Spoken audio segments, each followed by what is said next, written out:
DD news पर।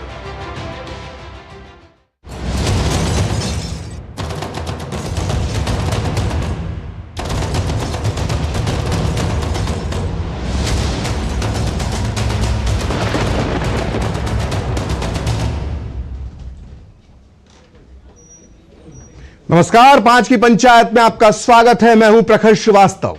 विपक्षी पार्टियों ने बीजेपी और मोदी का मुकाबला करने के लिए एक गठबंधन बनाया था जिसका नाम दिया गया था इंडिया। इस इंडिया अलायंस का लक्ष्य था कि ये सभी आपस में मतभेद भूलकर मिलजुल कर चुनाव लड़ेंगे और मोदी सरकार को सत्ता से उखाड़कर फेंक देंगे। बड़ी बड़ी बातें की गई थी, दोस्ती की कस्में खाई गई थी, लेकिन चुनाव आते ही उत्तर से लेकर दक्षिण और पूर्व से लेकर पश्चिम तक इंडिया अलायंस में सीटों के बंटवारे को लेकर टकराव अब चरम पर पहुंच गया है। बिहार में लालू जी और तेजस्वी ने कांग्रेस को ठेंगा दिखा दिया है, तो वहीं महाराष्ट्र में उद्धव ठाकरे ने बिना कांग्रेस को भरोसे में लिए अपने 17 उम्मीदवार घोषित कर दिए। इससे कांग्रेस ही नहीं, इंडी गठबंधन के चाणक्य कहे जाने वाले, चाणक्य माने जाने वाले शरद पवार भी अब नाराज दिख रहे हैं। हालात यूपी में भी अच्छे नहीं है। समाजवादी पार्टी ने पहले कांग्रेस के साथ सीट के बंटवारे पर खींचतान की, अब उसके बाद पार्टी के अंदर ही साइकिल से साइकिल टकरा गई है। जैसे दिल्ली में केजरीवाल की सरकार जेल से चला रहे हैं केजरीवाल सरकार, ऐसा लगता है कि सपा के वरिष्ठ नेता आजम खान जेल के अंदर से अपनी पार्टी चला रहे हैं। उनके फैसलों के सामने अखिलेश घुटने टेकते नजर आ रहे हैं। इसी बीच आज यूपी के अमरोहा से एक वीडियो आया जिसमें कांग्रेस उम्मीदवार दानिश अली का विरोध कोई और नहीं बल्कि खुद समाजवादी पार्टी के कार्यकर्ता कर रहे हैं। आज 5 की पंचायत में हम इसी मुद्दे पर बात करेंगे, लेकिन सीधे चलते हैं मुंबई, जहां फिल्म स्टार गोविंदा एक प्रेस कॉन्फ्रेंस कर रहे हैं और कहा जा रहा है कि शिंदे गुट से वो चुनावी मैदान में उतर सकते हैं। कृपया आज मी पुन्हा या पक्षात आलोय। वाईफाय ही प्रार्थना आहे की या शुभेच्छा या मनापासून आपण सगळे दिलेले कृपा त्याला मी इमानदारीने मी कसं पार पाडेल अशी आईपाई प्रार्थना करतो। विश्वानि देव सवित दुरितानि परासव यत् भद्रं तन्नासव त्र्यंबकं यजामहे सुगंधिं पुष्टिवर्धनम् उर्वारुकमिव बन्धनान् मृत्युर्मोक्षयमामृतात्। कालहर दुःखहर दारिद्र्यहर कष्टहर रोगहर हर हर महादेव। तो ये गोविंदा थे, फिल्म स्टार गोविंदा, जो हर हर महादेव का नारा लगाकर अब शिवसेना के शिंदे गुट में शामिल हो गए हैं और माना जा रहा है कि चुनावी मैदान में कूदेंगे। एक बार पहले भी सांसद रह चुके हैं लेकिन कांग्रेस के टिकट पर, लेकिन इस बार शिवसेना की शिंदे गुट की तरफ से फिल्म स्टार गोविंदा चुनावी मैदान में उतरेंगे। तो आइए शुरू करते हैं 5 की पंचायत पर, आते हैं, लौटते हैं जहां हम चर्चा करने जा रहे हैं और हम बात कर रहे हैं कि इंडिया अलायंस के गठबंधन में जो इंडिया अलायंस है उसमें इतनी खींचतान क्यों मची हुई है, इसकी वजह क्या है। क्या कांग्रेस इतनी कमजोर हो चुकी है कि उसके सहयोगी इन चुनाव से पहले उसे आंखें दिखा रहे हैं। मुद्दा यह भी है कि राहुल गांधी को जब सहयोगियों के साथ सीटों के बंटवारे पर बैठकें करनी थी तब वो न्याय यात्रा में बिजी थे। क्या इसी का खामियाजा कांग्रेस और गठबंधन को भुगतना पड़ रहा है। हम 5 की पंचायत में अपनी चर्चा को आगे बढ़ाएं, इसके पहले देखते हैं कि इंडिया गठबंधन को लेकर क्या चल रहा है प्रतिक्रियाओं का दौर।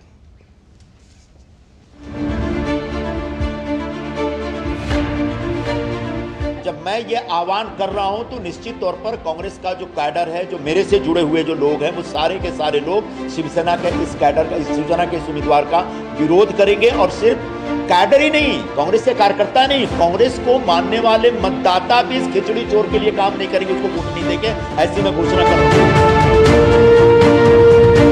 मैं Congress party as a whole, मैं उनकी बात करता हूँ। मैं किसी व्यक्ति विशेष ने कुछ टिप्पणी की उसके ऊपर बात नहीं करूँगा। ये बात अगर मल्लिकार्जुन खड़गे साहब ने कही है तो उसका ऊपर मैं टिप्पणी करूंगा। ये बात अगर नाना पटोले जी, बाला साहेब थोराट जी ने की है या पृथ्वीराज चौहान जी ने की है तो मैं बात करूंगा। ठीक है, कांग्रेस पार्टी के मन में कोई दर्द हो सकता है, इसी प्रकार का दर्द हमें रामटेक और कोल्हापुर के सीट के बारे में है। सीटिंग है हमारी महाआघाड़ी में, इस प्रकार की बातचीत और चर्चा और सीट के अदला बदल हो जाती है। इंडी अलायंस का जो गठबंधन है वो बिखर गया है। आप महाराष्ट्र का एक एग्जाम्पल लीजिए, वहाँ शिवसेना के यूबीटी बोलते हैं कि ये हमारे सीट्स हैं, सांगली और मुंबई नॉर्थ ईस्ट। वहाँ कांग्रेस बोलते हैं कि ये हमारे सीट हैं। जहाँ आपकी चर्चा नहीं होती है सीट्स के ऊपर और आप घोषणा करते हैं, वहाँ अलायंस कैसे बन सकता है? और आज कह रहा हूँ कि आत्महत्या करना मंजूर हो जाएगा, दुनिया छोड़ना मंजूर नहीं।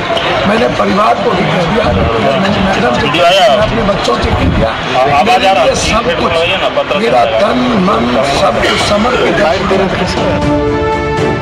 कांग्रेस पार्टी राष्ट्रीय जनता दल का पुराना गठबंधन रहा है, संबंध रहा है, तो ये हमारे गठबंधन में कहीं कोई किचकिच नहीं। मैं लालू प्रसाद जी एक छत्र नेता हैं, उनकी मर्जी पर यहाँ महागठबंधन है, चाहे कांग्रेस हो चाहे वाम दल। लालू जी चाहेंगे तो इन लोगों को देंगे, न चाहेंगे तो नहीं देंगे। किन्हीं का कांग्रेस का तो वजूद ही नहीं है। मुरादाबाद और रामपुर में जंग छिड़ी है, चच्चा और भतीजे में छिड़ी है कि नहीं छिड़ी, मेरे समझ में नहीं आ रहा। कल शाम को किसी को टिकट, आज किसी को टिकट, कल किसी को टिकट, मतलब उनके पास न टिकट लेने वाले हैं, न लड़ने वाले हैं, न जीतने वाले हैं।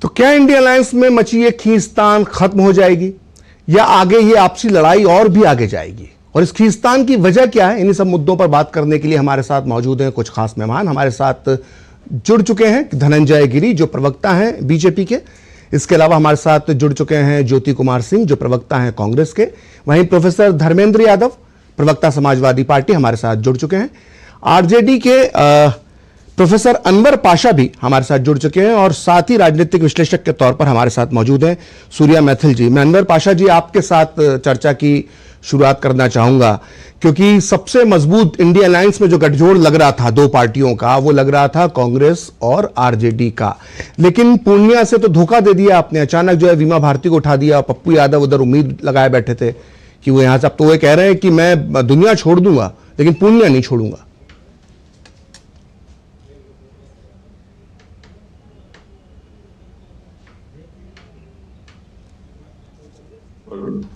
मैक्सिमम करने की कोशिश करती है, ये एक सच्चाई है, चाहे वो किसी भी कोई भी गठबंधन आप ले लें जी। ये प्रॉब्लम इंडिया में भी है। इंडिया जो गठबंधन है हमारा, उसमें भी इस तरह की प्रॉब्लम रही है और है, उस प्रॉब्लम को नकारा नहीं जा सकता है। जहां तक कांग्रेस के साथ जी लगता है अनवर पाशा जी के से संपर्क हमारा टूट गया है। सूर्या जी आप राजनीतिक विश्लेषक हैं और मैं इसलिए आपसे जानना चाह रहा हूं कि जब इंडिया अलायंस बनाया गया था तो बहुत बड़ी बड़ी बातें की गई थी, फोटो ऑप किए गए थे, लोग हाथों में हाथ पकड़े तस्वीरें खिंचवा रहे थे, दोस्ती यारी की कस्में खाई जा रही थी और धीरे धीरे बिखरना शुरू हो गया। लगा चुनाव तक आते आते सब ठीक हो जाएगा, लेकिन जब ठीक एन चुनाव के पहले फिर से खींचतान दिखाई दे रही। क्या वजह देखती हैं आप इसके पीछे? सूर्या जी। धन्यवाद। और पहले तो पूरे देश को भारत माता की जय, वंदे मातरम। और आपने जो प्रश्न उठाया है ना, जिस दिन इंडिया अलायंस बना था उसी दिन से इसके बिखरने की चर्चा शुरू हो गई थी। कारण यह है कि कहीं का ईंट और कहीं का रोड़ा, बानुबती ने कुनबा जोड़ा।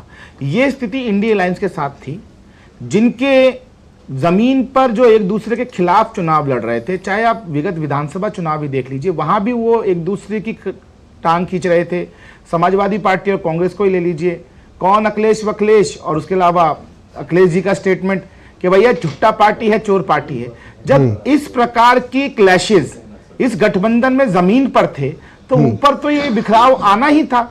अब देखिए टीएमसी ने जिस प्रकार से शुरुआत से ही आंखें दिखाई कांग्रेस को, और कांग्रेस का लगातार इन चुनावों में कमजोर होते चले जाना। कांग्रेस का नेतृत्व तो इंतजार कर रहा था कि विधानसभा चुनावों में कुछ करिश्मा वो करेंगे और उस करिश्मे के बनस्पत हम लोग गठबंधन के अंदर मजबूत स्थिति में आ जाएंगे। स्थिति जस्ट उलट गई, और जब उल्टी तो जितने भी गठबंधन थे, क्षेत्रीय दल थे, जितने भी गठबंधन के घटक दल, उन सभी ने कांग्रेस को आंखें दिखाने शुरू कर दी। अब देखिए, अभी देखिए ना, टीएमसी ने पल्ला झाड़ा, फिर जयंत ने पल्ला झाड़ा, आप आरजेडी का देख लीजिए स्थिति, बिगर अपनी मर्जी से वो धड़ाधड़ जो है डिक्लेयर कर रहे हैं। इधर समाजवादी पार्टी को आप देख लीजिए, तो ये एक पूरा जो इकोसिस्टम था ना, वो बिखर गया इनका। और उसका सबसे महत्वपूर्ण घटक जो बेस था वो था कांग्रेस। उसके कमजोर होने के बाद सभी क्षेत्रीय दल अपनी मनमानी कर रहे हैं। कांग्रेस को वो कमजोर जानकर मानकर बार्गेनिंग जो पहले तय हो चुकी थी उससे ज्यादा वो सीटें लेने की कोशिश कर रहे हैं। तो यही कारण है कि ये घटक दल जो है इसकी कोई विचारधारा नहीं थी, कोई एक एम नहीं था, टारगेट था सिर्फ मोदी हटाओ। और दूसरी तरफ एनडीए जो एकजुट, आप देखिए 400 से ज्यादा सीटें शायद एनडीए ने डिक्लेयर कर दी हैं अपनी। बीजेपी अकेले ने 407 सीटें, बीजेपी ने 407 सीटें डिक्लेयर कर दी हैं। आप देखिए कहीं भी एक भी ना तो खटक हुई ना भटक हुई, और इनका सीधा एजेंडा है, जो कहा वो करेंगे। और बीजेपी मजबूत घटक है एनडीए का, तो उसकी चलनी स्वाभाविक है। इधर कांग्रेस जो मजबूत घटक बन रहा था वो हार गया, तो उसकी स्थिति सबके सामने। ठीक है, आपने कांग्रेस पे सवाल उठाए। ज्योति कुमार सिंह जी हमारे साथ हैं। ज्योति जी, आप वरिष्ठ कांग्रेस के नेता हैं, प्रवक्ता होने के साथ साथ आपने राजनीति में लंबी पारी खेली है। बिहार में जो हुआ वो बड़ा चौंकाने वाला है। पप्पू यादव को पहले पार्टी में शामिल किया जाता है, पूर्णिया में पिछले 2-1.5 साल से वो वहां पर काम कर रहे थे, और फिर अचानक जो है वो आरजेडी जो है अपना उम्मीदवार बीमा भारती के तौर पर वहां पर घोषित कर देती है। तो क्या पहले से बातचीत नहीं हुई थी? क्या रणनीति नहीं बनाई गई थी? ये ऐसा क्यों हो गया, या आरजेडी ने धोखा दे दिया? ये सवाल तो इंडिया गठबंधन में लोग पूछ रहे हैं, उनके कार्यकर्ता और इंडिया गठबंधन में जितनी पार्टियां हैं, उसके अलावा जो कॉमन लोग, आम जनता है, वो पूछ रही है मोदी जी से और नड्डा जी से कि आप बताएं मोदी जी, नड्डा जी, कि आप जिस रामविलास पार्टी के के एक धड़े को आपने तोड़कर चिराग को अलग कर दिया और उसके चाचा को तोड़कर 5-5 एमपी को लाए और अपने यहां रखे, और क्या बात हो गई कि इलेक्शन के समय में आपने उनको कुछ दिया ही नहीं और उनके भतीजे को रख लिया। तो ये तो लोग पूछ रहे हैं, और 140 करोड़ जनता पूछ रही है, 97 करोड़ वोटर पूछ रही है। अब आ जाइए जो आप बोल रहे हैं कि पूर्णिया के मुद्दे पर आरजेडी ने जो टिकट घोषित कर दिया उसकी बात कर ले। ठीक है, आप पूर्णिया की बात कर रहे हैं। अभी देखिए, अभी मैं कांग्रेस मुख्यालय से ही आ रहा हूं जी। अभी दो पार्टियां, एक जो दार्जिलिंग के मुनीश तमांग पश्चिम बंगाल के, और हमारा पार्टी के अजय एडवर्ड अभी कांग्रेस पार्टी में विलय भी हुआ तो और ज्वाइन भी किया। आ जाता हूं ना, आ जाता हूं आपकी ही बात पर, मैं एग्जाम्पल आपको बता देता हूं। आप पूर्णिया की बात कर रहे हैं, हमारे यहां जो जुड़ रहे हैं वो राहुल गांधी के भारत जोड़ो न्याय यात्रा से प्रभावित होकर, उनके विचारों से प्रभावित होकर लोग जुड़ रहे हैं। जहां तक एक पर्टिकुलर आप सीट की बात कर रहे हैं, तो अभी वो सीट, चूंकि अलायंस का मामला है, उसमें कोई भी आदमी जुड़ता है जो काम करता है, उसके मन में बात होती है कि हम इलेक्शन लड़ेंगे। अब पप्पू जी ने अगर ज्वाइन किया है कांग्रेस पार्टी, और इस मनसा से किया कि हम पार्टी ज्वाइन करेंगे तो हम इलेक्शन लड़ेंगे, तो कांग्रेस पार्टी ने उनको क्या बोला था या इंडिया अलायंस ने उनको क्या बोला था, ये बात ना आपको पता है ना किसी को पता है, लेकिन उनकी इच्छा है लड़ने की। पप्पू यादव लेकिन सर ये दावा कर रहे हैं कि उनकी लालू प्रसाद यादव से पहले ही बात हो चुकी थी कि पूर्णिया सीट से वो चुनाव लड़ेंगे, और कांग्रेस में वो शामिल हुए। इसका जवाब तो आरजेडी के प्रवक्ता देंगे। लेकिन जहां तक कांग्रेस पार्टी का बात है, जो भी हमारे विचारधारा को अपनाया है, जो भी राहुल गांधी से प्रेरित होकर, खड़गे जी से प्रेरित होकर, हमारे फ्रीडम मूवमेंट से प्रेरित होकर जो पार्टी ज्वाइन कर रहे हैं, और जो सबसे मुख्य है, जो बेरोजगारी, महंगाई, महिलाओं और किसानों के लिए लड़ाई लड़ने के लिए जो आ रहे हैं, उनको हम ज्वाइन करा रहे हैं, उनको वेलकम कर रहे हैं। जो इस मुद्दे पर नहीं है, जो कहते हैं कि हम महंगाई बढ़ाएंगे, बेरोजगारी बढ़ाएंगे, महिलाओं को प्रॉब्लम करेंगे, उन लोगों को हम लोग नहीं, और जो इसको बात मान रहे हैं उनका वेलकम कर रहे हैं। ज्योति जी, बिहार के आपने बोला कि पूर्णिया की एक सीट, औरंगाबाद सीट पर भी तो यही हो रहा है। वहां से निखिल कुमार टिकट मांग रहे थे, वहां से भी आरजेडी कैंडिडेट आ गया। बात बताएं आप मुझे, कोई भी कार्यकर्ता, भारतीय जनता पार्टी हो चाहे और कोई पार्टी हो, जो भी कार्यकर्ता जो लगे रहते हैं, उनके मन में तो इच्छा होती है ना। अभी गिरी जी बैठे हुए हैं, क्या उनके मन में इच्छा नहीं है? तो पार्टी अगर उनको आदेश देगा तो लड़ेंगे। गिरी जी की बात, धनंजय जी मेरी बात सुनो, आप मेरी बात सुनो। मैं भी तो 25 साल से राजनीति कर रहा हूं, हमारे बाल पक गए, मैं अभी तक इलेक्शन नहीं लड़ा, तो मैं क्या करूं? पार्टी के विरुद्ध चला जाऊं? पार्टी की फिलॉसफी है, मैंने उस फिलॉसफी को माना है, तो जन समाज के लिए, कल्याण के लिए मैं आया हूं ना। ठीक है, मैं लेकिन भावना जैसी से आया आपकी हूं, सोच है, मैं लगा शायद हुआ- कांग्रेस के बाकी नेताओं के अंदर वो सोच दिखाई नहीं दे रही है, इसलिए इतनी बड़ी तादाद के अंदर आएगी, सब आएगी। बीजेपी में लेकिन शामिल हो रहे हैं। इलेक्शन है तो लोगों की भावनाएं जगती है। धनंजय जी, तो मैं आपके करना पास पड़ा। आऊंगा, लेकिन विपक्ष के सभी मेहमान मेरे साथ जुड़े हुए हैं, मामला भी विपक्ष से जुड़ा हुआ है, इसलिए पहले सवाल इनसे कर लिया जाना चाहिए। अनवर पाशा जी, मैं आपसे शुरुआत करना चाह रहा था इस डिबेट की, और जो पूर्णिया से खबर आ रही है वो इंडिया अलायंस के लिए बिल्कुल ठीक नहीं है। ऐसा माना जा रहा है कि जो आरजेडी ने है वो वादा करके धोखा दे दिया है। दो ढाई साल से मेहनत कर रहे थे उस सीट पर पप्पू यादव, और ये भी दावा कर रहे हैं कि उनकी लालू प्रसाद यादव जी से बातचीत भी हो गई थी, लेकिन अंतिम समय में आपने अपना उम्मीदवार उतार दिया। तो क्या है गठबंधन धर्म है? देखिए, इससे पहले कि मैं पूर्णिया पे बात करूं, मैं एक चीज ये बताना चाहता हूं। अभी जो राजनीतिक विश्लेषक थे वो बता रहे थे कि जो एनडीए है उसमें सब कुछ ठीक ठाक चल रहा है और इंडिया में गड़बड़ी चल रही है। मैं समझता हूं कि ये मिस इन्फॉर्मेशन है। अभी सूरत हाल ये है कि पूरे देश में जो स्थिति पैदा हुई, ये जो जबरन वसूली का जो ये कांड आया है, ये जो इलेक्ट्रल बॉन्ड का जो कांड आया है सामने, ये स्कैम जो सबसे बड़ा, दुनिया का सबसे बड़ा स्कैम आया है सामने, और उससे पहले भी परिस्थितियां जो है वो बदल चुकी। इलेक्शन में अब हालत यह है कि भाजपा के कैंडिडेट्स जिनको मिला है सिंबल, वो सिंबल वापस कर रहे हैं, वो मना कर रहे हैं कि हम नहीं लड़ेंगे। ये स्थिति पैदा हो गई। बहुत से जैसे दो चार नाम बताएंगे आप? बहुत से कैंडिडेट्स ने जैसे से मना किया। जैसे दूसरी तरफ नहीं, आप नाम बताइए, एक आध दो नाम बताइए। महागठबंधन में कैंडिडेट्स के दरमियान एक होड़ लगी हुई, हर सीट के लिए कई कैंडिडेट्स जो हैं वो खड़े हैं, और सही रेकॉर्ड सबका अपना अपना दावा है। रही बात पप्पू यादव जी का, उनकी क्या बात हुई है, मैं समझता हूं कि वो अपनी बात से बता रहे हैं। जो सही बात है वो जाहिर है के सामने आएगी। स्थिति ये है कि पूर्णिया के बारे में जो तय था और जो कुछ तय हो रहा था, उसमें पहले कोई उस सीट के बारे में तय नहीं था कि पप्पू यादव जी वहां लड़ेंगे। अच्छा। बल्कि अभी सीटों का बंटवारा ही होना बाकी था। मतलब आप ये कहना चाहते हैं कि पप्पू यादव गलत बोल रहे हैं, मिस इन्फॉर्मेशन दे रहे हैं पप्पू यादव? पप्पू यादव जी का अपना दावा है कि वो वहां से लड़ना चाहते हैं। तो सवाल यह है कि क्या कैंडिडेट की अपनी पसंद को हम देखेंगे, या वहां का जो समीकरण है, जाति समीकरण, या जो वहां का सामाजिक समीकरण है, सांप्रदायिक समीकरण, जो भी है, सारे संप्रदायों को सामने रखते हुए उस समीकरण के हिसाब से कैंडिडेट का तय होगा। अब अगर पप्पू यादव जी ने तय कर लिया है कि पूर्णिया ही से लड़ेंगे, तो मैं समझता हूं कि इस पर दोनों पार्टियां बैठ करके बात कर रही हैं, तय होगा। अभी समय है, वहां का नॉमिनेशन अभी बहुत करीब नहीं है। मैं समझता हूं कि इसको रिजॉल्व कर लिया जाएगा। ठीक है, आपको उम्मीद है कि ये पूर्णिया के मसले को सुलझा लिया जाएगा, और उम्मीद ये भी करते होंगे शायद औरंगाबाद के मसले को भी सुलझा लिया जाएगा। धनंजय जी, मैं आपके पास आऊं उसके पहले प्रोफेसर धर्मेंद्र यादव, समाजवादी पार्टी के प्रवक्ता, हमारे साथ हैं।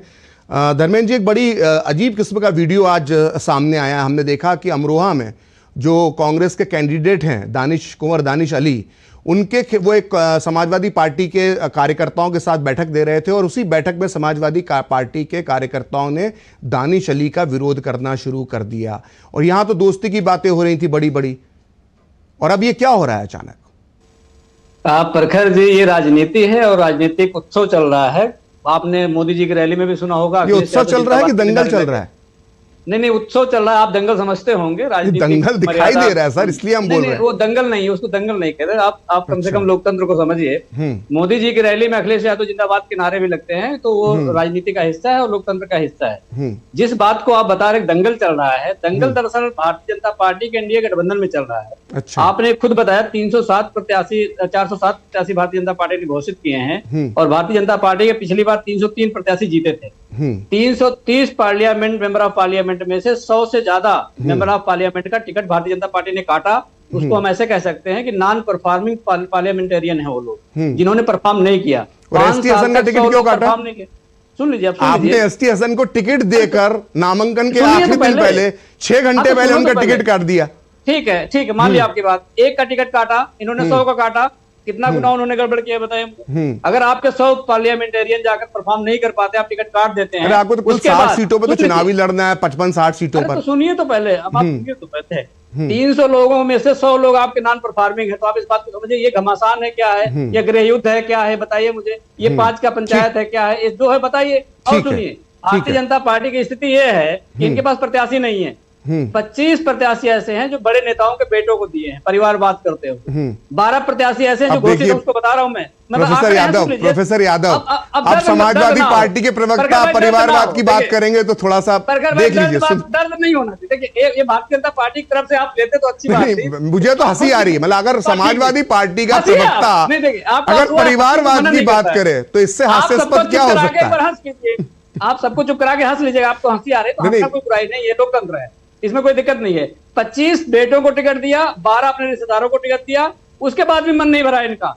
भारतीय जनता पार्टी ने इस समाज में जो कला के नाम पे अश्लीलता परोसने वाले लोग हैं, मैं नाम नहीं लेना चाहता हूं, पर आप कह रहे हैं क्योंकि आपको हंसी आ रही है तो मैं मनोज तिवारी का नाम ले रहा हूं मैं, उसके बाद आप रवि किशन का नाम ले रहा हूं मैं, आपको निरहुआ का नाम ले रहा हूं मैं आपसे, और पवन सिंह का भी नाम ले रहा हूं। सबके पीड़ित कला के नाम पे अश्लीलता परोसने वाले लोग हैं। भारतीय जनता पार्टी की मजबूरी है कि इनको टिकट देना पड़ रहा है, क्योंकि भारतीय जनता पार्टी ने सबके साथ धोखा किया। किसानों के ऊपर थार चढ़ाने वाले को भी भारतीय जनता पार्टी मजबूरी में टिकट दे रही, टिकट काटने की हिम्मत नहीं हो सकती है। पहलवान बेटियों के साथ जो हुआ, उन्होंने वहां भी भारतीय जनता पार्टी बिल्कुल क्लियर स्टैंड नहीं ले पा रही है। अब आपने अपनी बात कह दी। जनता पार्टी की विपक्ष ये है, इंडिया अलायंस के 4 घटक दलों से मैंने बात कर ली है। अब बारी आती है धनंजय गिरी साहब की, जो पिछले 20-21 मिनट से इंतजार कर रहे हैं अपनी बारी का। धनंजय गिरी साहब, जिस तरह से इंडिया अलायंस के अंदर खटपट मची हुई है और एक तरफ बीजेपी नारा दे रही है कि 370 बीजेपी पार और 400 के पार एनडीए, क्या आप इसी भरोसे में नारा रखा गया था क्योंकि आप लोगों को मालूम था कि इंडिया अलायंस के अंदर ये जो गठबंधन है ये बहुत दिन चलेगा नहीं, खींचतान मचेगी, इसलिए हम 400 सीटें जीत जाएंगे, यही सोचकर नारा दिया गया था? देखिए प्रखर जी, जब गठबंधन बना तभी हम लोगों ने कहा कि घमंडी गठबंधन, और आज जो सामने आ गया, अपनी अपनी डफली, अपने अपने राग, अपने अपने अहम के अपने अपने आग हैं। और जब आप उठा करके देखिएगा तो सभी को अपने दल की चिंता है। अगर किसी को देश की चिंता है तो भारतीय जनता पार्टी को। कांग्रेस के पास कारवा और कुनबा संभालने का हुनर ही नहीं है। उनका साथ, हाथ का साथ देने वाला आखिर कब तक इनकी इकारत झेलते रहेंगे? सहयोगियों के श्रम पे सत्ता पाने का कांग्रेस का सियासी संबंधवाद, ये कांग्रेस फेवियस नहीं, फ्यूडल है।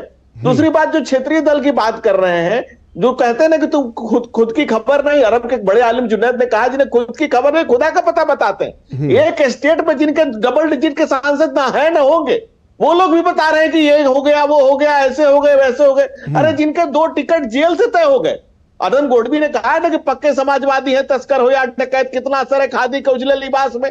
तो अगर वो कदम गोडवी की बात सही तो जेल से ही टिकट तय होते हैं, और इनके समय में जेल पर तो ताला मार जाते थे गुंडे। और आज भी उत्तर प्रदेश में जो क्रिमिनल, ब्रुटल क्रिमिनल, अगर उनको गोली लगती है और जेल जाते हैं तो दर्द किसको होता है, सबको पता है। और दूसरी बात, कलाकार का मतलब जो सैफई में महोत्सव नहीं होता है, आने वाले कल को जो आकार दे वो कलाकार होता है। और दूसरा, लालू यादव की बात कर रहे थे, अरे वो दर्ज हो ही नहीं सकता FIR में जो लालू ने लह के लूटा है सरकार में। वो सुप्रीम कोर्ट सर्टिफाइड सजा याफ्ता 4 घोटाले के मामले में लोकतंत्र और लोकलाज दोनों को लालू जी ने नहीं अपने लालों पे कुर्बान कर दिया है। और जिस लालू के घर पे खर नहीं था वो खरबपति कैसे हो गए? दूसरी बात, कांग्रेस के कटोरे में लालू कुछ भी डालने को नहीं तैयार है, लेकिन कांग्रेस कटोरा लेके लालू के दर पे खड़ी है। जब सीताराम केसरी हुआ करते थे, जब खाता ना भरी तो काका कहे सही, तब से कांग्रेस गिरवी है लालू यादव के यहाँ। और आज भी उनके पुत्रों के सामने, उनके लालों के सामने लौट रही है कांग्रेस। और कांग्रेस की ये स्थिति क्यों हुई है? सवाल ये उठता है, इतना बड़ा राजनीतिक दल जो एक विशेष दल होता था, शेष हो गया। आने वाले समय में इसके अवशेष भी नहीं मिलेंगे। एक तरफ नरेंद्र मोदी की नीति नियत नेतृत्व पर रेशन नई ऊंचाइयां छू रहा है। आज 12 करोड़ घरों में टॉयलेट बने, 12 करोड़ घरों में टॉयलेट पड़े हैं, 12 करोड़ किसान सम्मान निधि बनी है, 4 करोड़ लोगों के घर बने हैं, 14 लाख करोड़ की इकोनॉमी आज 42 लाख करोड़ की इकोनॉमी हो गई है, 11वीं अर्थव्यवस्था, 5वीं अर्थव्यवस्था हो गई, तीसरी पर जाने की हमारी आंकड़े गिनाए जा रहे हैं। लेकिन प्रोफेसर धर्मेंद्र यादव ने एक सवाल उठाया और सवाल वैलिड है। धर्मेंद्र यादव ये कहते हैं, प्रोफेसर धर्मेंद्र यादव ने थोड़ी देर पहले कहा कि बीजेपी को अगर इतना भरोसा था तो उसको इतनी बड़ी तादाद में टिकट बदलने की जरूरत क्यों महसूस हुई? इस सवाल का जवाब मैं आपसे चाहूंगा। देखिए, पहले तो धर्मेंद्र यादव जी उस पार्टी से जिसका नाम समाजवाद है, परिवारवाद के नाम पर समाजवाद रखा है, परिवारवाद रख लेना चाहिए था। दूसरी बात, उन्हें पता ही नहीं कि भारतीय जनता पार्टी में पद होता ही नहीं है। दायित्व बोध से बंधा हुआ कार्यकर्ता अलग अलग समय में अलग अलग पदों को अलग अलग दायित्व बोध से निभा रहा होता है, और जब जिसको जो कार्य दिया जाता है वो करता है। भारतीय जनता पार्टी सिर्फ एक राजनीतिक दल नहीं, भारतीय जनमानस के सदियों से व्यतीत अमित आकांक्षाओं का एहसास है, उसको मूर्तिमान करने का प्रयास है। भारतीय जनता पार्टी भारतीय संस्कृति को स्थापित करने का विश्वास है, भारतीय चिंतन प्रसार है, राष्ट्रवाद की हुंकार है, भारत के शौर्य का गान है, भारतीय। लेकिन आपसे जो मैंने सवाल पूछा, जो धर्मेंद्र यादव ने, प्रोफेसर धर्मेंद्र यादव ने, एक मिनट, चिरंतन बहती एक धारा नाम भारतीय जनता पार्टी। ठीक है धनंजय जी, जो सवाल प्रोफेसर धर्मेंद्र यादव ने पूछा कि आखिर बीजेपी को अपने इतने सारे सांसदों को, जिनमें मंत्री भी शामिल हैं, उनके टिकट बदलने की जरूरत क्यों महसूस कर दी है, ये सवाल उठा रहे हैं प्रोफेसर धर्मेंद्र यादव। दायित्व तो बदल दिया गया है। अच्छा, मैं वही कह रहा हूं प्रखर जी, नॉन परफॉर्मिंग कुछ भी नहीं था कि जो जिन सांसदों के परफॉर्मेंस ठीक नहीं थी उनके टिकट काटे गए, इसको स्वीकार करने में क्या दिक्कत है? काटे नहीं गए।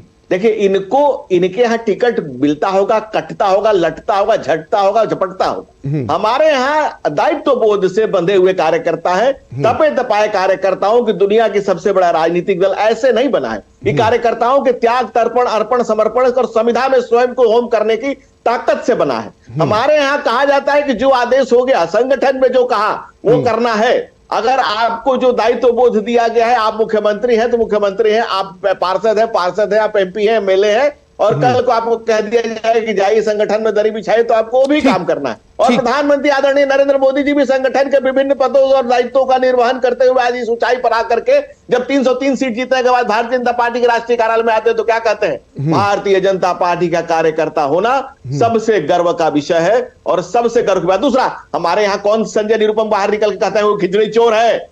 कौन कहता है कि कांग्रेस ने घुटने टेक दिए? आपने खिचड़ी चोर शब्द जो संजय निरुपम ने जो आरोप लगाया है शिवसेना के उम्मीदवार, तो ज्योति जी से बात कर लेते हैं, ज्योति कुमार सिंह जी से बात कर लेते हैं।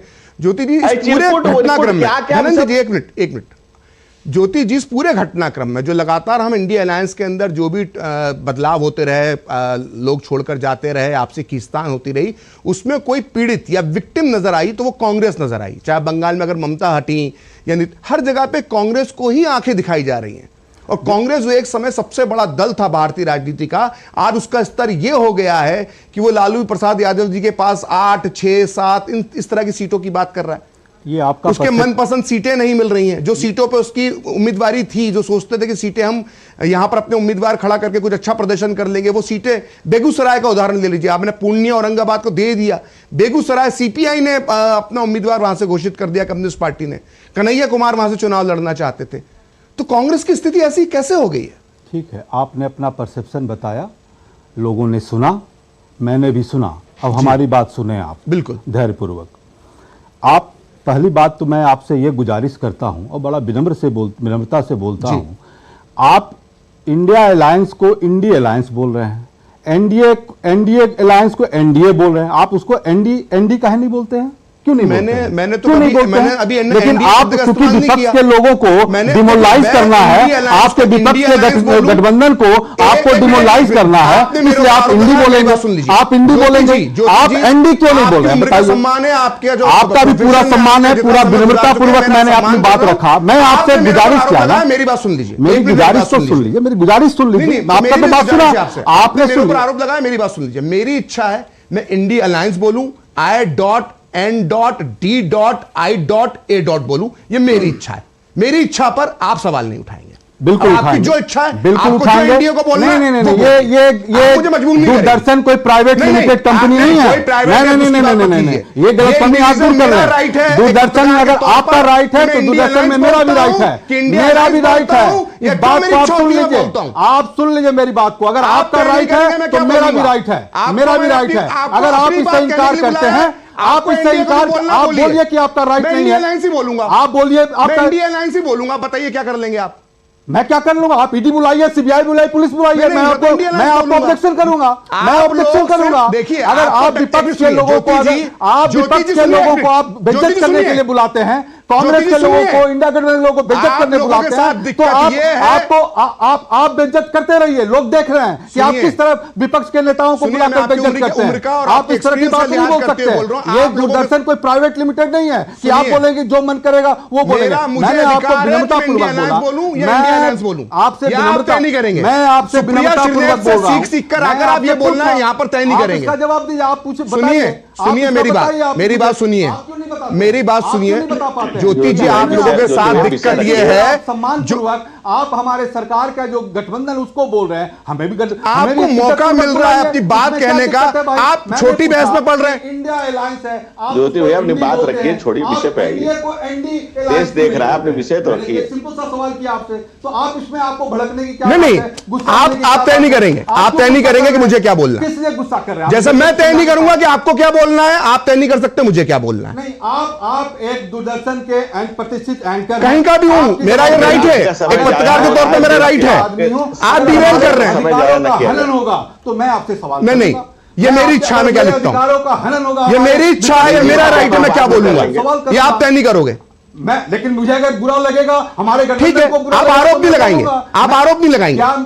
क्या मुझे आपको बुरा लग रहा है, बुरा लगने दीजिए, आप आरोप नहीं लगाएंगे। विरोध करने का अधिकार है या नहीं है? मुझे विरोध करने का अधिकार है, मुझे विरोध करने का अधिकार है। विरोध, मैंने अपना विरोध जताया, तो मैंने भी अपना विरोध जताया, आपने मेरे ऊपर आरोप लगाया। देखिए ज्योति जी, दिक्कत ज्योति जी, मैं आपसे उम्र में छोटा हूं, मेरी बात सुन लीजिए 2 मिनट, विनम्रता से बोल रहा हूं, विनम्रता से बोल रहा हूं। अब एक बात बताइए, मुझे अच्छा नहीं लगता इस तरह से बहस करना, मैं आपको ये विनम्रता से एक बात कहना चाहता हूं। तो ठीक नहीं है, देखिए ज्योति जी, कर रहे हैं आप, ज्योति जी विनम्र निवेदन है, सविनय विनम्र निवेदन है। आप बुद्धिजीवी एंकर, इसमें उम्र और छोटा बड़ा क्या बात है? हमने अपना बात, मैं आपको सम्मान प्रकट कर रहा हूं, उसमें भी आपको दिक्कत हो रही है। अब आ जाइए मुद्दे मैं ये कह रहा हूं ज्योति जी, बस इस बात को हम खत्म करते हैं एक लाइन से। ज्योति जी सुन तो लीजिए, मुझे जो मैसेज देना था लोगों को, अब मेरा मैसेज सुन लीजिए प्लीज। ज्योति जी, दिक्कत यह है कि आपको पूरे इंडिया अलायंस को मुकाबला करना चाहिए बीजेपी का, प्रधानमंत्री नरेंद्र मोदी का। दिक्कत यह है कि आपने तोप का जो मुंह है ना, वो मीडिया की तरफ खोल लिया है। हम पत्रकारों से लड़के आपको कुछ भी हासिल नहीं होगा, ये आपको मैं मुफ्त की सलाह दे रहा हूं। आप लड़ाई लड़िए पीएम मोदी से, आप लड़ाई लड़िए बीजेपी से, मीडिया से लड़ाई लड़के कुछ हासिल नहीं होने वाला है। मेरा सवाल जो आपसे था कि बार बार जो सहयोगी गठबंधन है आपके इंडिया अलायंस के अंदर, वो बार बार आपको क्यों आंखें दिखा रहे हैं, उसका जवाब दीजिए। मुझे जवाब देना जी जी, जवाब देना बिल्कुल प्लीज। अब देखिए, आप जिसकी बात कह रहे हैं, मैं आपसे पूछता हूं, आखिर इनकी भी तो पार्टियां हैं ना, इनके भी तो, इन्होंने, जैसे आपने कहा कि मैं उसके पास गया तो उन्होंने मुझे इतना सीट देकर ये कर दिया। मैं कहता हूं आपको कि भारतीय जनता पार्टी जो लीड कर रही है एनडीए को, क्या ये पशुपति पारस के पास उनका खराब नहीं हुआ? क्या इनका अकाली दल के साथ खराब नहीं हुआ? हरियाणा में खराब नहीं हुआ? क्या इनका एआईडीएमके के साथ खराब नहीं हुआ? क्या नवीन पटनायक के साथ जो मिलते मिलते जा रहे थे नहीं खराब हुआ? ये भी बोलिए आप। मेरा तो एक्सपेक्टेशन है कि आप ये भी बात लोगों को बताइए कि वहां भी इनका अलायंस इसलिए टूटा क्योंकि सीटों का नहीं हो पा रहा था। इनका एक्सपेक्टेशन कुछ और था, उनका एक्सपेक्टेशन कुछ और था, वो भी हमारे यहां भी हुआ, इसमें क्या सब बुरा बात है? लेकिन हमारा बात क्या होता है, आप एक बुद्धिजीवी पत्रकार हैं, आपका गांव गांव तक लोग देखता है, आप इस बात को जान लीजिए, दूरदर्शन को गांव गांव तक लोग, जो दियरा में जहां बाढ़ आता है वहां भी देखता है, तो सही मैसेज जाना चाहिए। एनडीए में भी बहुत से गठबंधन हैं जो सीटों के कारण टूट गए, और हमारे यहां भी बहुत से ऐसे हैं जो सीटों की बात नहीं हो पा रही है, उनका कुछ और मानना है, उनका कुछ और मानना है। लेकिन सवाल क्या है? विचारों की लड़ाई है, विचारधारा की लड़ाई है। भारतीय जनता पार्टी एनडीए का एक अपना विचारधारा है, इंडिया अलायंस कांग्रेस का एक अलग विचारधारा है, तो हम तो विचारधारा की लड़ाई लड़ रहे हैं। हम तो कहीं नहीं कोई हापाधापी कुछ नहीं कर रहे हैं। जो हमारे इस विचारधारा से जुड़ रहे हैं वो वेलकम है, वो आ रहे हैं। आपकी बात मैंने मान ली, लेकिन आपने बीजेपी के जो 2 उदाहरण दिए, पंजाब का दिया, उड़ीसा का दिया, वो भी काफी हद तक समझ में आता है कि वो गठबंधन नहीं हो पाया जो खबर थी कि गठबंधन हो जाएगा। लेकिन जब हम कांग्रेस की स्थिति देखते हैं, हम चाहे वो कश्मीर में चले जाएं, चाहे हम बंगाल में चले जाएं, चाहे हम बिहार में चले जाएं, चाहे हम यूपी में चले जाओ, महाराष्ट्र तो देखिए क्या सब हो रहा है। केरल में, केरल की आप स्थिति देखिए ज्योति जी, आपके सबसे बड़े नेता, आपके सबसे बड़ा चेहरा जो राहुल गांधी हैं, उनके सामने सीपीआई वायनाड में अपना उम्मीदवार उतार देती है। What's wrong in this? What's wrong in वो this? आपके गठबंधन का हिस्सा है। What's wrong in this? जिसको आप इंडिया अलायंस कहते हैं, जिसको मैं इंडिया अलायंस कहता हूं, उसका हिस्सा है। This is our alliance. पुराने साथी हैं, आपकी सरकार चल रही है, हमारी अंडरस्टैंडिंग है ना, ये हमारी अंडरस्टैंडिंग है। आप देखिए, ये वो स्थिति है कि शुतुरमुर्ग की तरह ये हमारी अंडरस्टैंडिंग है ना। हम आप पार्टी के साथ दिल्ली में हैं और क्लियरिटी है कि पंजाब में हम नहीं है, तो ये कैसी, ये तो मौका परस्ती की बात हो गई ना। मौका परस्ती, ये तो मौका परस्ती की बात हो गई। देखिए मैं आपको आप पुराने व्यक्ति हैं, 1989 में जब जनता दल के साथ एक तरह से बीजेपी साथ में थी, तब फ्रेंडली मुकाबले हुए थे 89 के चुनाव में, लेकिन 89 के चुनावों में बीजेपी और जनता दल एक दूसरे पर हमला नहीं करते थे।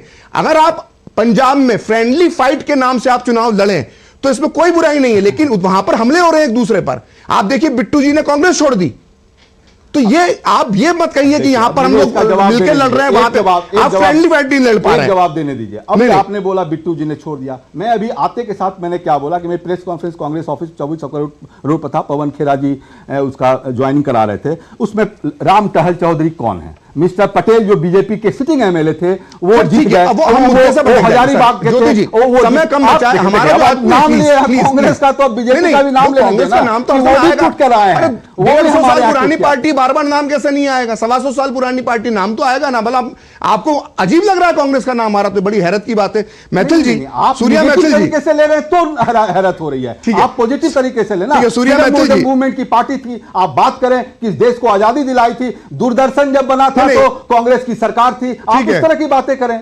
ठीक है सूर्या मैथिल जी, ये जो स्थिति नजर आ रही है और ये कई जानकार इस बात को बार बार कह रहे हैं कि जब वक्त था, जब सीट शेयरिंग पर बातचीत होना चाहिए थी, वो जनवरी का महीना था, जब चुनाव दूर थे, सीट शेयरिंग पे इंडिया अलायंस को आपस में बैठना चाहिए था, राहुल गांधी को एक बड़ी भूमिका निभानी चाहिए थी, लेकिन वो न्याय यात्रा लेकर निकले। तो उनका एक सोच हो सकती है, उनका एक कैलकुलेशन हो सकता है, लेकिन अब जब हम इसका अध्ययन करते हैं, उसका निष्कर्ष निकालते हैं, तो हमें कहीं ना कहीं लगता है कि इस वजह से जो राहुल न्याय यात्रा निकालते रहे और सीट शेयरिंग में जो देरी हुई, उसका नतीजा अब यह है कि एन पहले, मतलब जो नामांकन भरने का समय आ रहा है, तब ये खींचतान बहुत तेजी से नजर आ रही है। क्या फैसला गलत हो गया राहुल जी का? प्रखर जी, शुरुआत से ही जब राहुल गांधी जी ने यात्रा निकाली, तब उनके जो सहयोगी घटक दल है वो उनसे दूरी बनाते रहे। अब पहली यात्रा में देख लीजिए, समाजवादी पार्टी ने बिल्कुल भी इनको सहयोग नहीं किया। अब दूसरी न्याय यात्रा जब इन्होंने निकाली, तो उसके बाद जितने भी घटक दल हैं उनमें एक असंतोष की भावना ये भी पैदा हो गई कि ये समय जब हमें चुनावी तैयारियों पे काम करना चाहिए, हमें जमीन पर गठबंधन किस प्रकार से मजबूती से कार्यान्वित हो उसके ऊपर कार्य करना चाहिए। उस समय में अगर कांग्रेस के सबसे शीर्ष नेतृत्व जिनसे पूछकर सारे काम होते हैं, यदि वो ही यात्रा में रहेंगे और वो घटक दलों के संग बैठक नहीं करेंगे, और मैं ये कहूं कि मतभेदों को खत्म नहीं करेंगे, मनभेदों को खत्म नहीं करेंगे, और एक जो नीति बनानी चाहिए जमीन पर चुनाव लड़ने की, उसके ऊपर कोई कार्य नहीं करेंगे, तो ये तो होना ही था। अब जयंत चौधरी का स्टेटमेंट ले लीजिए ना, जिस प्रकार से उन्होंने जब गठबंधन छोड़ा तो उन्होंने कहा ना कि Rahul Gandhi is not a serious politician. उन्होंने ये कहा कि उनके पास ना तो कोई नीति है ना कोई नीयत है चुनाव लड़ने की। तो ये हर एक घटक दल के हृदय में था, और उसके इतर भारतीय जनता पार्टी 24 घंटे चुनावी मोड में रहती है, वो हर सीट के ऊपर कैलकुलेशंस करती है, हर आपने भारतीय जनता पार्टी के चुनावी मोड में रहने की बात की। मेरे साथ धनंजय गिरी साहब भी है। धनंजय जी, जो ज्योति जी ने जो बात कही, उन्होंने कहा कि जब आप दूसरों पर आरोप लगाते हैं कि जो है वो इंडिया अलायंस में सब कुछ ठीक नहीं चल रहा है, तब बात वो पंजाब की करते हैं जहां पर अकाली दल के साथ बातचीत होने के बाद भी आपका गठबंधन नहीं हो पाया। बीजेडी के साथ उड़ीसा में तो करीब करीब तय लग रहा था, लेकिन क्यों नहीं हो पाया ये भी तक समझ में नहीं आया है। तो कहीं ना कहीं गड़बड़ एनडीए के अंदर भी हुई है। दूसरी बात जो ये कहते हैं कि इतनी तादाद में जो बाहर के नेता बीजेपी के अंदर आ रहे हैं, उससे कहीं ना कहीं पार्टी के जो कार्यकर्ता है जिसने लंबे समय तक पार्टी में मेहनत करी, कहीं ना कहीं उसके अंदर भी असंतोष आता है। इस पर आप क्या कहेंगे धनंजय जी? देखिए प्रखर जी, बहुत स्पष्ट बात है। मुझे बड़ा दुख हुआ ज्योति जी, कांग्रेस के नाम लेने पर भी उनको आपत्ति है और गठन का नाम लेने पर भी आपत्ति है। कांग्रेस की ऐसी दुर्दशा हो गई है, यह बहुत चिंताजनक है। दूसरी बात जो मैं कह रहा हूं, ठीक है, हमारे यहाँ बहुत लोगों से बात होती है, राजनीति में बहुत सी संभावनाओं को तलाशा जाता है, उसका मूर्त रूप नहीं ले पाते, लेकिन सवाल ये उठता है कि उसकी शुरुआत कैसे होती है और उसकी परिणति कैसे होती है। हमारे यहाँ अगर कोई गठबंधन नहीं हो पाया तो क्या कोई लठबंधन हुआ? क्या किसी ने बाहर निकल करके कहा कि भाई हम ये चिटकुट है? किसी ने बाहर निकल कहा कि छुटभैया नेता है? किसी ने बाहर निकल कहा कि ये छिछड़ी चोर है? ऐसा कोई असंसदीय बातें, अमर्यादित बातें, अमर्यादित घटनाक्रम हमारे नहीं हुआ। अब कटोरा लेकर कांग्रेस लालू के लाल के सामने खड़ी है और कहा 1 2 3 4 5 6 7 खत्म हो गई बात, और अपना लिस्ट जारी कर दिया। ऐसी दुर्गति कांग्रेस की जो स्थिति हो गई है, 1 2 3 गिन करके, और डबल डिजिट तक भी कांग्रेस कहीं नहीं पहुंच पा रही है। सहयोगियों के आगे घुटने टेक करके यूपी में डबल डिजिट में नंबर सीटें मिली है उनको, ऐसा नहीं है।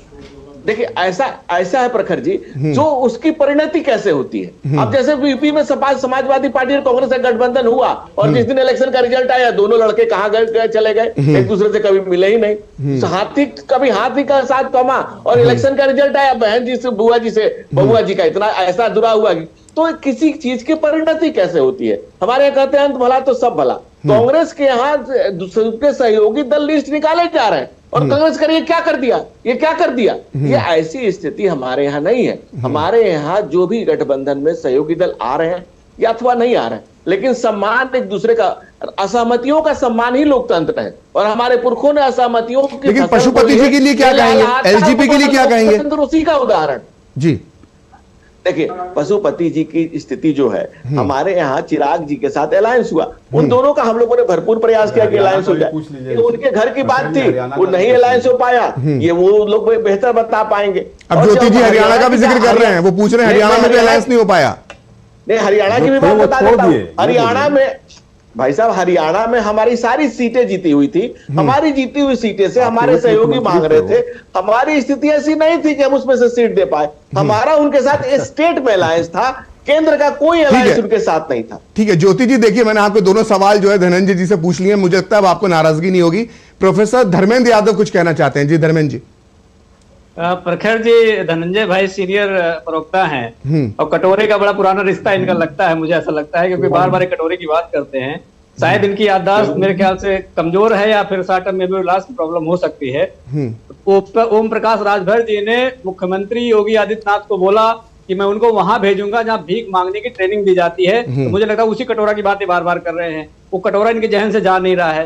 उन्होंने कहा कि मैं उनको वहां भेजूंगा, चल सन्यासी मंदिर में घंटा वहीं बजवाएंगे। तो मुझे लगता है इसका भी रिश्ता इनका पुराना होगा। तो ये भारतीय जनता पार्टी की असली परंपरा, चरित्र, चेहरा सब साफ साफ दिखता है। दूसरी बात जो जयंत चौधरी कह रहे थे कि जयंत चौधरी ने कहा था कि वो सीरियस पॉलिटिशियन नहीं है। जयंत चौधरी जी पर लाठी बरसाने वाली भारतीय जनता पार्टी की सरकार, अगर जयंत चौधरी जी वहां जा रहे हैं तो इस देश का किसान उस लाठी की वो भूला नहीं है। उसकी आवाज आज भी उसके कानों में चिक चिक कर दिखाई देती है। तीसरी बात है, दायित्व का बोध की बात कर रहे थे। बहुत अच्छी बातें करते हैं कि जिस तरह से दायित्व का बोध करके मोदी जी ने चंदे का धंधा शुरू किया और इस देश के हर जिले में आलीशान कार्यालय बना दिया। ये इनके संकल्प का हो सकता है, इनका विकास मॉडल हो सकता है, इनका गुजरात मॉडल हो सकता है, लेकिन ये देश जानना चाहता है कि भारतीय जनता पार्टी ने जो 6000 करोड़ रुपए का चंदा लिया है और उसके बदले, ये गंभीर आरोप नहीं है चंदा लिया, सबसे गंभीर आरोप ये है कि उसके बदले किसी के बेटे को गिरफ्तारी से रोका गया, उसके बदले किसी कंपनी को टेंडर दिया गया, उसके बदले किसी को जेल से छोड़ा गया और उसके बदले कोई और उसको फायदा पहुंचाया गया है। तो भारत, तो ये बात फिर टीएमसी पे भी लागू होगी जिससे दूसरे नंबर पर सबसे ज्यादा चंदा मिला है। ये बातें तो फिर आंध्र प्रदेश में भी पार्टियों पर भी लागू होगी, तेलंगाना की पार्टियों पर भी लागू होगी, फिर ये डीएमके पे भी लागू होगी, फिर लॉटरी किंग ने किसको कितना पैसा दिया ये भी लागू होगी, कौन किसको लाभ पहुंचा रहा था। देखिए हमारा विषय आज चंदा नहीं है, हम चंदे पर बहस करेंगे तब इन सारे मुद्दों पर बात करेंगे। शरद रेड्डी पर केस वापस नहीं लिया ना, भैया बताइए ना मुझे। शरद रेड्डी के केस तो वापस नहीं लिया, उनके बेटे को तो नहीं छोड़ दिया ना। अभी हम मुद्दे की बात करें, हम ये बताएं। अब आपने शरद रेड्डी की बात करके एक अच्छी बात कर दी, आपने शरद रेड्डी की और केजरीवाल जी और जो शराब घोटाला है इसकी बात करके एक अच्छी बात कर दी। आज है ना दिल्ली में बड़ा एक मशहूर चुटकुला चल रहा है, दिल्ली के जो मीडिया जगत है और राजनीतिक जगत में, वो आपकी पार्टी से जुड़ा हुआ है। बोला दिल्ली का जो मुख्यमंत्री है वो अपनी सरकार जो है जेल से चलाता है और समाजवादी पार्टी की सरकार भी जेल से उनका एक नेता चला रहा है। उस मामले पे बोलिए ना कि जेल में बैठे आजम खान जो है वो टिकट काट दे रहे हैं कि नहीं ये जो है मुरादाबाद से ये नहीं लड़ेंगे, ये लड़ेंगे। आखिरी समय में 6 घंटे पहले टिकट काट दिया, अब रामपुर की कैलेंडर फंस गया है। तो ये क्या चल रहा है आपकी पार्टी में, उस पर भी तो बात कीजिए। हाँ बात कर रहा हूँ, बिल्कुल बहुत सही जगह पे लाए हैं। ये भारत की संस्कृति है। अच्छा। भगवान श्री कृष्ण भी जेल में रह करके सत्ता चलाते थे, सरकार चलाते थे। ये आताताइयों को ऐसा लगेगा। मतलब आप आजम खान और केजरीवाल जैसे लोग जिन पर भ्रष्टाचार के आरोप है उनकी आप तुलना भगवान श्री कृष्ण से कर रहे हैं। अरे प्रखर जी, प्रोफेसर यादव ऐसे आरोपियों की तुलना भगवान कृष्ण से कर रहे हैं। भगवान के जन किसका जन्म जेल में हुआ, जिसको रामायण महाभारत संस्कृति की समझ नहीं है। मैं पहले स्कूल जाइए, स्कूल जाइए, किसी बाबा के आश्रम में। अरे गाय काटने वाली कंपनी से चंदा लेने वाले तो समझना बताओ, गाय काटने वाली कंपनी से चंदा लेने वाले समझना बताओ, शराब बेचने वाली कंपनी से चंदा लेके तो बुला अपने कार्यालय बनाने जेल से ये मत भाषण करें आप लोगों ने। सुनिए पहले, पुलवामा अटैक के बाद पाकिस्तान से चंदा लिया आप लोगों ने। पाकिस्तान से चंदा लेने वाले क्या थे आपसे? पाकिस्तान से चंदा लेकर चुनाव लड़ने वाले कितना थे?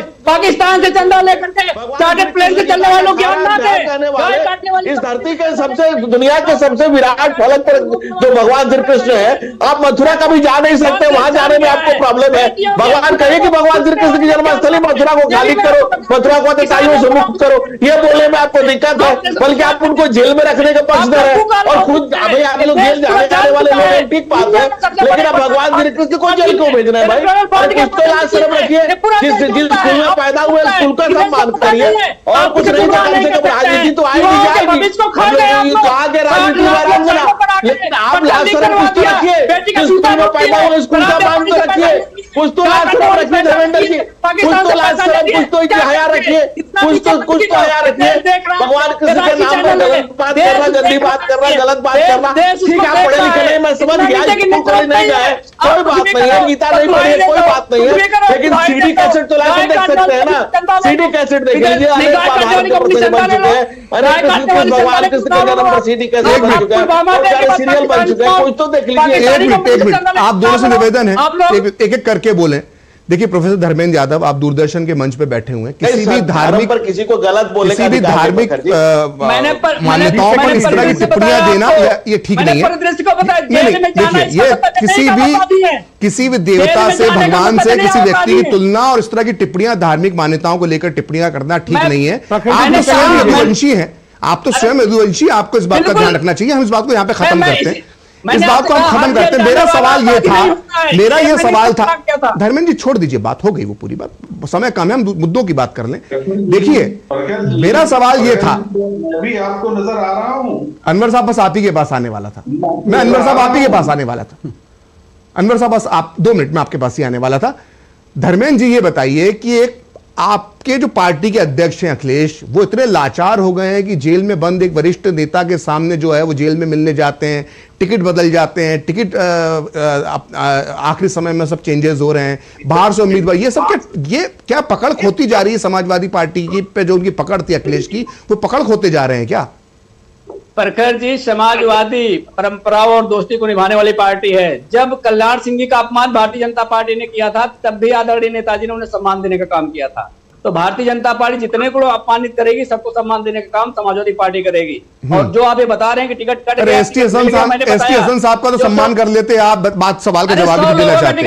नहीं ठीक नहीं, सिटिंग एमपी और बिल्कुल चुनाव में टिकट दे दिया था, आखिरी समय में आपने उनका टिकट काट दिया, और अब वहां पर मुस्लिम वहां पर सुनिए, आप देखिए हास्यास्पद बात देखिए, अनवर पाशा साहब मैं आपके साथ आ रहा हूं, बस एक बात कहूंगा, देखिए इतनी हास्यास्पद बात है। धर्मेंद्र जी का ऑडियो थोड़ा सा डाउन कर दीजिए। धर्मेंद्र जी समस्या ये है कि टिकट काटा आजम खान ने जेल में बंद होकर एसटी हसन का, और मुरादाबाद का जो मुस्लिम मतदाता है वो कह रहा है कि अखिलेश यादव ने धोखा दे दिया, 47% मुसलमान है सीट पर, और हमारे व्यक्ति को टिकट, उसको टिकट काट दिया। टिकट काटने वाला भी मुस्लिम व्यक्ति है, टिकट जिसका कटा वो भी मुस्लिम व्यक्ति है। दोष अखिलेश यादव पे मढ़ा जा रहा, अजीब स्थिति हो गई। खैर अनवर पाशा साहब, बिहार एक महत्वपूर्ण राज्य है, भारत की राजनीति में बड़ी भूमिका निभाता रहा है।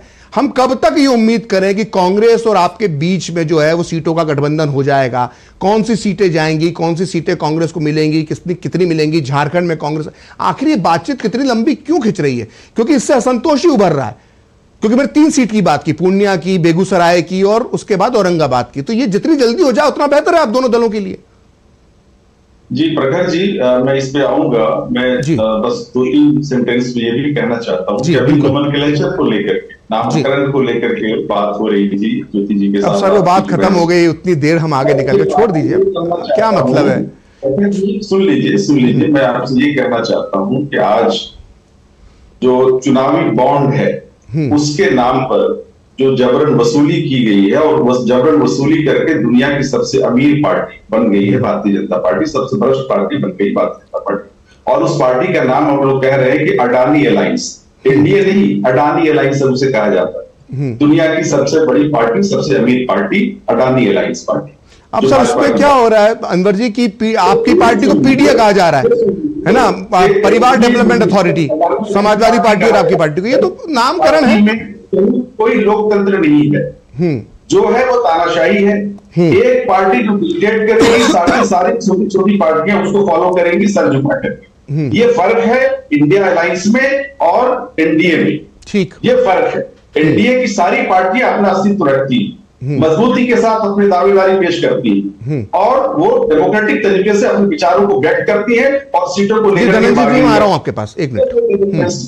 ये है डेमोक्रेसी, ये है लोकतंत्र। आपके यहाँ लोकतंत्र नहीं है, लोकतंत्र वहां नहीं है। वहां एक आदमी तो तय कर देगा, वही सब कुछ होगा। ये सुन ली। तो एक दूसरी चीज, तीसरी चीज ये है कि ये जो आपने बिहार के बारे में कहा है, अलायंस का मसला, बार बार ये कह रहे हैं कि अलायंस टूट गया, तो ममता जी अलग हो गई, फला अलग हो गया, फला। अलायंस नहीं टूटा है। इंडिया नहीं, मैंने आरजेडी और कांग्रेस का अलायंस टूट गया ये मैंने नहीं कहा, मैंने सिर्फ ममता बनर्जी के लिए बात कही थी। लेकिन हमारा अलायंस इंटैक्ट है। ठीक, हम अलायंस, अगर हम अलग भी लड़ेंगे तब भी हमारा अलायंस इंटैक्ट रहेगा और जीतने के बाद, चुनाव जीतने के बाद हम फिर आगे का रास्ता तय करेंगे। इसलिए इसके बारे में घबराने की जरूरत नहीं है, परेशान होने की जरूरत नहीं है। लेकिन आपने घबराने की बात की, अनवर जी आपने घबराने की बात की। लोग ये कह रहे हैं इंडिया अलायंस के पार्टनर ही जीतेंगे, इंडिया अलायंस के पार्टनर ही का वर्चस्व है। इसलिए हम सब एक हैं, भले ही सीटों के बारे में हमारे बीच में थोड़ी बहुत खींचातानी हो, लेकिन इंडिया, आपने माना कुछ खींचातानी है, इंडिया इंटैक्ट है, हमारा देश इंटैक्ट है, देश की जनता इंटैक्ट है, हमारे साथ है। आपने घबराने की बात कही। राजनीतिक विरोधी जो आरजेडी और के हैं वो ये भी कह रहे हैं कि लालू जी नहीं चाहते हैं कि पप्पू यादव का वर्चस्व बढ़े, इसलिए पूर्णिया में दाव खेला। खैर, धनंजय जी कुछ कहना चाह रहे हैं आपकी बात पर। धनंजय जी देखिए, लोकतंत्र और लोकलाज लालू ने अपने लालों पे कुर्बान कर रखा है और बिहार में राष्ट्रीय जनता दल का मतलब होता है कि लालू से शुरू और लालू पर समाप्त। ये लालू परिवार के बाहर इसमें कुछ सोचा भी नहीं जा सकता है, कुछ क्या। और अगर ये लोग कहते हैं लोकतंत्र है, लालू ने लूट तंत्र को स्थापित किया। लोकतंत्र की बात छोड़ दीजिए आप, लूट तंत्र क्या होता है? स्लेट घोटाला, चारा घोटाला, वर्दी घोटाला, जमीन घोटाला, वन घोटाला, मिट्टी घोटाला, आसमान घोटाला, अलकतरा घोटाला। भाई अलकतरा पी गए, कैसे पी गए भाई? चारा खा के। ये मैं नहीं कह रहा हूं, ये आदरणीय सुप्रीम कोर्ट ने 4 मामलों में लालू जी को सजा याफ्ता करके, को सुप्रीम कोर्ट सर्टिफाइड है, कोई मेरे कहने की बात नहीं है इसमें। वो मैंने कहा लगा कि सुप्रीम कोर्ट से है और वो लोग भी लोकतंत्र। अरे भारतीय जनता पार्टी के पास 20,000 करोड़ का चारा घोटाला करने वाले लालू यादव की आप बात कर रहे हैं। दूसरी बात, भारतीय जनता पार्टी दुनिया का सबसे बड़ा राजनीतिक दल है, लेकिन चूंकि राजनीति में धन पर ही इनकी नजर रहती है, इसीलिए इलेक्टोरल बॉन्ड पर इनकी नजर है। और इलेक्टोरल बॉन्ड में किसको किसको कितने चंदे मिले आप देख लीजिए। तो भारतीय जनता पार्टी तो दुनिया का सबसे बड़ा राजनीतिक दल है और दुनिया का सबसे बड़ा राजनीतिक दल धन बल से बना ना, इससे बना, आप सत्ता के बल से बना। हम जन बल से, जनाकांक्षा से, जन अधिकार से और जनता के सरोकार से दुनिया का सबसे बड़े राजनीतिक दल बने हैं। और नरेंद्र मोदी की नीति नियत नेतृत्व में नेशन जिस नई ऊंचाइयों को छू रहा है, उसमें इस बार 400 पार भारत आप सीटें ला करके भारतीय जनता पार्टी के नेतृत्व में एनडीए की बनने जा रही है सरकार। और इन सारों का हो रहा है सुपड़ा साफ। सारे राजनीतिक दल जिनके पास छल का ही बल है और जो एक दूसरे के साथ छल के बल से चाहते हैं, समीकरण की बात कर रहे थे, समीकरण से सत्ता पाई जा सकती है, समाज नहीं गढ़ा जा सकता है। और सूर्या मैथिल जी भी हमारे साथ हैं, समाज के निर्माण के लिए लगे हैं। जी सूर्या मैथिल जी, हमने अभी पूरी बहस सुनी और कंक्लूडिंग रिमार्क मैं आपसे लेना चाहूंगा कि जो पूरी बहस जो चल रही है, बार बार इलेक्टोरल बॉन्ड का जिक्र आ रहा है, क्या ये इतना बड़ा चुनावी मुद्दा बनने वाला है? पहला सवाल मेरा आपसे है, क्योंकि ये विषय नहीं था लेकिन सभी राजनीतिक दलों ने इस पर चर्चा की, जिसलिए राजनीतिक विश्लेषक के तौर पर मैं आपसे पूछना चाहता हूं। और दूसरा सवाल मेरा यह है कि अब जब चुनाव बिल्कुल करीब आ चुका है, तो क्या यह माना जाए कि जो इंडिया अलायंस के बीच में जो खींचतान है वो खत्म हो जाएगी, या ये अभी शुरुआत है, अभी तो असली लड़ाई बाकी है? इस पर बोलिए। धन्यवाद प्रखर जी।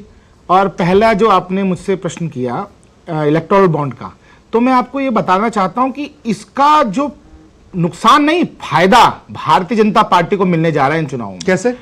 कारण यह है कि 70 साल तक इस देश में चुनाव हुए, ऐसा नहीं है कि इससे पहले चंदा नहीं दिया गया, इससे पहले कॉर्पोरेट घरानों ने पार्टी विशेष को चंदा नहीं दिया, क्या उसका लेखा जोखा आज तक आपने इतिहास में देखा क्या?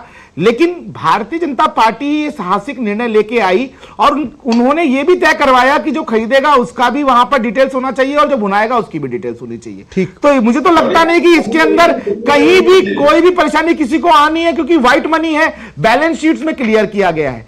दूसरी चीज, आपने कहा कि इंडी गठबंधन और एनडीए गठबंधन, अरे भाई साहब मैं आपके बीच में नहीं बोला, सुन लीजिए ना। अनवर जी उनको अपनी बात कहने दीजिए। फ्रीडम ऑफ स्पीच मेरे पास होनी चाहिए ना। यहाँ कांग्रेस फ्रीडम ऑफ स्पीच का जो है बात कर रही थी अभी, तो मेरे को तो बोलने दो। आपसी बहस मत लीजिए, थोड़ा जल्दी बात अपनी कंप्लीट कीजिए सूर्या जी। ये जो एनडी और इंडी के अंदर स्थिति है, अभी आपके सामने दोनों प्रवक्ता कह रहे हैं कि हम फ्रेंडली फाइट लड़ेंगे, आम एक दूसरे के सामने भी चुनाव लड़ सकते हैं। और ये कैसा गठबंधन है प्रखर जी कि एक गठबंधन के दो उम्मीदवार जमीन पर होंगे और वो दोनों ही अलग अलग वोट मांगेंगे, तो गठबंधन किस बात का रह गया? तो मैं ये कहना चाहता हूं, जमीन पर ये गठबंधन कहीं भी सस्टेनेबल नहीं है।